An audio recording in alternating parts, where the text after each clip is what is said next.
Well, Gary, a difficult game given the conditions. How do you assess that one? Well, exactly that really. Difficult game given the conditions. And it was very difficult to expect either team really to play Barcelona type football, even if they could. But both teams realised that it was a long ball game today, and first little bit of quality that they had going forward, they scored their goal, and then on that ground you have to work very hard to get that goal back, of course, because it's hard to run through it, it's hard to get any combination play, to get your right technique on the ball. But I thought the first half we was poor, but I thought the second half we give it a bit of a go without really making their goalkeeper work enough. We should have got more.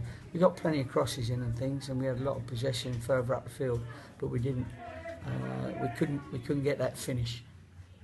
You've often said it's about who takes that first chance. Peterborough took theirs. You had it, didn't you, through Jamal Loza? He could have put you ahead. Yeah, he could have done. He got in, and we were talking about a couple of penalties recently where forwards have just got that little touch on the ball and defenders have took you down, and the defender didn't take him down, but he got that touch on the ball that got him in. And now it was a chance, and I think it was another chance when it came back to Nana, who then hit it over the bar. So you've got to score them opportunities, and they got theirs. I thought both teams in the second half would have been really tired because that was a real leg sapping, energy sapping pitch, but that was what it was. Both teams had to deal with it, and unfortunately we've come out without anything. You took Jamal off at half time. Was that a tactical switch? Yeah, we did. I didn't think he was doing enough, and we work on different things, and I've got to see that they're understanding what we're working on. So you might need a little bit more time to understand what we're trying to do. So I felt I needed to change the logistics of it anyway. AJ's been doing very well in training, and actually I thought he did very well in the second half when he came on. He had a lot of the ball, but he's another one that we've got to get into dangerous areas a little bit more often. 2 days until the window shuts now. You looking to do anything ahead of Monday? If something comes up, we will. There's an offer out there for somebody. We'll have to wait and see whether that comes up. But it's getting a bit late now, and I will have the raging ump if somebody comes in for one of ours now with 2 days to go, sort of thing. So I'm sure other people will feel the same. But listen, we've worked very, very hard to chase up a few players that we thought would help us, and for one reason or another they're not here.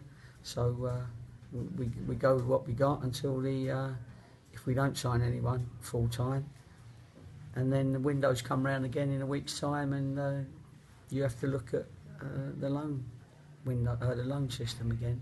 And we've got to get a goalkeeper first. That's our first priority, and then we'll have to look for others while we're working with this group. My next question, obviously, Jed Steer's last game today. We knew that. First of all, how pleased have you been with his contribution? And secondly, I think you've already answered it, but what will you look to do given his departure? Well, we've got to make sure that anyone that we bring in improves the team. Artur Krzyzak, who's the next keeper to go in, he did very well in the game that he came in when I think Jed didn't play, or it was a game that he had to come in. He was ill, that's right. And he'll have to come in again. But anyway, we need 2 goalkeepers. Chris Will's injured, and obviously Gareth Stewart can sit on the bench for some games, but he's a coach now. And so we need another goalie anyway, so we're still going to be looking for another goalie. But if we haven't got one immediately, then obviously Artur's is the one that's got that spot. Just finally, looking forward, you're probably aware the next 2 games, Crawley and Crewe. I mean, doesn't come much bigger than that, given the context of where they are around the table. Yeah, they're big games. We've got quite a few of them. I think we've got Gillingham coming up soon, and we've got quite a few teams around us, and they definitely become 6-pointers, definitely. The winter's in now, so a lot of the pitches are going to be like this, so you've got to make sure you're ready for it and up for it. And the tippy-tappy teams will have to change their way a little bit, but at the same time you still want quality, whether it's a short ball or a long ball. So That quality wasn't quite there for long enough today, from our point of view.